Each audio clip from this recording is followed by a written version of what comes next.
Hello दोस्तों, पीछे हमने देखा कि किस तरह फ्रांसीसी भारत आए और किस तरह उन्होंने अपनी ट्रेडिंग पोस्ट जगह जगह स्थापित की। और साथ में ही हमने देखा कि कौन कौन से गवर्नर थे जिन्होंने फ्रांसीसियों की स्थिति भारत में मजबूत की, फ्रांसीसियों की पकड़ भारत में मजबूत की।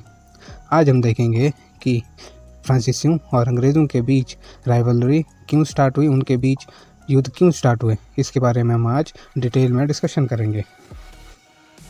तो सबसे पहले हम ये रीज़न जानेंगे कि Anglo French rivalry, Anglo French struggle की शुरुआत क्यों हुई। तो इसमें सबसे पहला रीज़न आता है यूरोप में ऑस्ट्रियन वॉर ऑफ सक्सेशन का स्टार्ट हो जाना, जिसमें फ्रांसीसी और अंग्रेज़ एक दूसरे के खिलाफ थे। तो इसी वॉर का जो रेपरकशन था, जो परिणाम था, वो इंडिया में भी देखा गया। और कैसे देखा गया? तो इंडिया में 3 कर्नाटिक वॉर के रूप में इसका परिणाम देखने को मिला। और जो सबसे पहला कर्नाटिक वॉर था उसे ही आज हम डिस्कशन करने जा रहे हैं। दूसरा मेजर रीज़न था trade interest of both company. जैसे भारत में मुग़लों का पतन हुआ तो उसके बाद दक्षिण में जितने भी मुग़लों के गवर्नर थे, जैसे निज़ाम ऑफ हैदराबाद या फिर कर्नाटक के नवाब जितने भी थे, वे बहुत ज़्यादा शक्तिहीन हो गए थे, उतने पावरफुल नहीं रह गए थे। तो इसीलिए जितने भी यूरोपियन ट्रेडर थे, जितने भी यूरोपियन कंपनियां थी, वे अपनी सुरक्षा के लिए इनके ऊपर टोटली रिलाई नहीं रह सकते थे। ओके, साथ ही साथ मराठा इस टाइम पीरियड में एज अ इनविंसिबल पावर की तरह राइज होने लग गए थे और उनके द्वारा डेली की जाने वाली लूटपाट यूरोपियन कंपनियों के ट्रेडिंग हित में नहीं थे। तो इसीलिए जितनी भी यूरोपियन कंपनियां थी, उन्होंने अपने आप को मिलिट्राइज, अपने आप को शक्तिशाली करना स्टार्ट कर दिया। उन्होंने अपनी सेना को स्ट्रॉन्ग बनाना शुरू किया, साथ ही साथ गोला बारूद और अपनी कंपनियों को फोर्टिफिकेशन करना स्टार्ट कर दिया। ओके, और थर्ड मेजर रीज़न है भारत में डुप्ले का आना। 1742 में डुप्ले फ्रांसीसियों का गवर्नर बना और यहीं से एंग्लो फ्रेंच राइवलरी की शुरुआत हुई, जिसमें फाइनली फ्रांसीसी हार गए और उन्हें भारत लीव करना पड़ा। तो कर्नाटिक वॉर को देखने से पहले हमें ये देखना पड़ेगा कि इंडिया के मैप में कर्नाटिक रीजन लाई कहाँ करता है। तो जैसे हम इस मैप में देखते हैं, जो भी आपको ये ग्रीन कलर का एरिया दिख रहा है, ये कर्नाटिक रीजन है। पूर्वी घाट के साथ लगने वाला ये नैरो ट्रैक कर्नाटिक रीजन है। और कर्नाटक रीजन में आपको देखने को मिलेंगे पौंडीचेरी भी देखने को मिलेगी, मद्रास भी देखने को मिलेगा। मद्रास किनका स्ट्रॉन्ग होल्ड था? मद्रास था अंग्रेज़ों का, और पौंडीचेरी किनका था? फ्रांसीसियों का। और यहीं से क्या हुआ, इन दोनों के बीच की जो टसल है वो स्टार्ट होगी। कर्नाटक के नॉर्थ में आपको निज़ाम ऑफ हैदराबाद देखने को मिल जाएंगे और कर्नाटक के वेस्ट में आपको मैसूर स्टेट देखने को मिल जाएगा और साउथ वेस्ट में आपको त्रावणकोर देखने को मिल जाएगा। और ये इंडियन मैप में कर्नाटक की पोजीशन थी उस समय। ओके, तो अब हम ये देखेंगे कि फर्स्ट एंग्लो फ्रेंच वॉर कैसे हुआ, उसके इमीडिएट कॉज क्या थे और इस वॉर का विनर कौन था और इस वॉर का सिग्निफिकेंस क्या था, ये अब हम डिटेल में डिस्कशन करेंगे। तो सबसे पहले हम इस वॉर के इमीडिएट कॉज के बारे में बात करेंगे।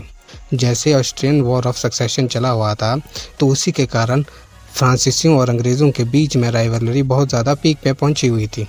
तो इसी केस में ब्रिटिश नेवी के एक ऑफिशियल बार्नेट ने फ्रांसीसी नौसेना के जहाज़ों पर अधिकार कर लिया और कहाँ किया? तमिलनाडु कोस्ट पे कर लिया। जब ये घटना फ्रांसीसी गवर्नर डुप्ले को पता चली तो वो बहुत ज़्यादा फ्यूरियस हो गया और उसने मॉरिशस के गवर्नर ला बॉर्डनेस को मैसेज भेजा और उसे अपनी हेल्प के लिए बुलाया।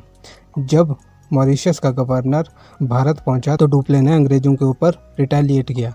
और कैसे किया? तो फ्रांसीसियों ने मद्रास को कम्प्लीटली जीत लिया और यहीं से फर्स्ट कर्नाटिक वॉर स्टार्ट हो गया। जब अंग्रेज़ मद्रास हार गए तो वे अनवरुद्दीन के पास पहुंचे। अनवरुद्दीन कर्नाटक का नवाब था। तो अनवरुद्दीन ने फ्रांसीसियों को ऑर्डर दिया कि आप पीस को मेंटेन करें, पर अनवरुद्दीन के इस ऑर्डर को फ्रांसीसियों ने मानने से इनकार कर दिया और मद्रास को कम्प्लीटली सब्जुकेट कर लिया। तो जब फ्रांसीसियों ने अनवरुद्दीन का ऑर्डर मानने से इनकार कर दिया तो अनवरुद्दीन भी क्रोधित हो गया और उसने फ्रांसीसियों के खिलाफ युद्ध के लिए अपनी सेना को तैयार कर दिया। और ये युद्ध कहाँ हुआ? ये युद्ध हुआ बैटल ऑफ सेंथोम। और कब हुआ? 1746 को। ये बैटल कर्नाटिक वॉर की इंपॉर्टेंट बैटल थी। किस किस के बीच हुई है? ये हुई फ्रेंच आर्मी और अनवरुद्दीन की आर्मी के बीच में। ओके, तो फ्रेंच आर्मी को कौन लीड कर रहा था? लीड कर रहा था कैप्टन पैराडाइज। और नवाब की आर्मी को कौन लीड कर रहा था? महफूज खां को। और ये बैटल कहाँ हुई? बैटल हुई मद्रास में। मद्रास की रिवर अडियार के बैंक्स पर ये लड़ाई हुई। ओके, तो इस लड़ाई में क्या हुआ? जो फ्रेंच आर्मी थी वो बहुत ज़्यादा छोटी थी और जो नवाब की आर्मी थी बहुत बड़ी थी। पर जो फ्रेंच आर्मी थी वो वेल इक्विप्ड और वेल डिसिप्लिन्ड थी और इसी के कारण एक स्मॉल आर्मी ने एक लार्जर आर्मी को इजीली हरा दिया। ओके, और इस बैटल का क्या रिज़ल्ट निकला? तो इस बैटल का रिज़ल्ट निकला ट्रीटी ऑफ एक्स-ला-चैपेल। जब ट्रीटी ऑफ एक्स-ला-चैपेल साइन हुई तभी ये लड़ाई ख़त्म होगी। तो 1748 में ट्रीटी ऑफ एक्स-ला-चैपेल साइन हुई और इसी के कारण ये युद्ध एंड हो गया। इस ट्रीटी के तहत अंग्रेज़ों को मद्रास वापस मिल गया और फ्रांसीसियों को लुइसबर्ग अमेरिका में वापस मिल गया। ओके, यही इस ट्रीटी का सिग्निफिकेंस था कि एक्स-ला-चैपेल में किसको क्या फ़ायदा हुआ, यहाँ से हम देख सकते हैं। तो अब हम देखते हैं कि जो फर्स्ट एंग्लो फ्रेंच वॉर था, फर्स्ट कर्नाटिक वॉर था, उसका क्या सिग्निफिकेंस था, उसने क्या क्या चीज़ें रिवील की।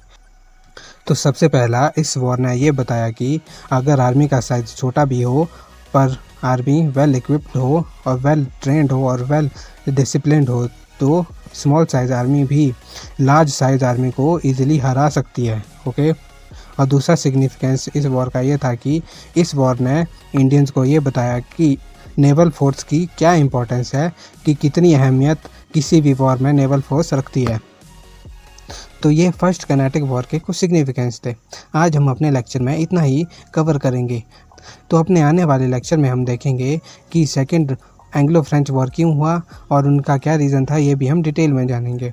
तब तक के लिए stay tuned with us and God bless you all. Thank you.